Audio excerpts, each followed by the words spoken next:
ओए, ठीक है, ये चुभा क्या? नहीं। हाँ, और ढीला, आपको ड्रॉप करना है। हाँ, बस उठाओ सर, रखो।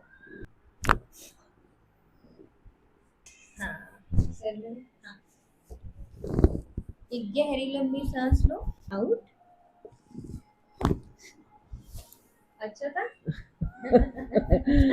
ये पहली बार करा ना मैंने। ये अब ये किसके लिए है? ये लोअर बैक के लिए होता है। अच्छा। जैसे कि ना स्पाइन की मोबिलिटी हमारे मतलब डे टू डे लाइफ में as compared to hands, joint थोड़ी रिस्ट्रिक्टेड होती है, तो उसको बस थोड़ा सा ये मान लो मोबिलिटी इम्प्रूव करने की हाँ। मेन एक्सरसाइज है। ठीक हाँ, है, फिर ये सिर्फ एक तरीके का, ये मान लीजिए एक्सरसाइज को और इम्प्रूव और बेटर करने का एक तरीका है। ठीक है।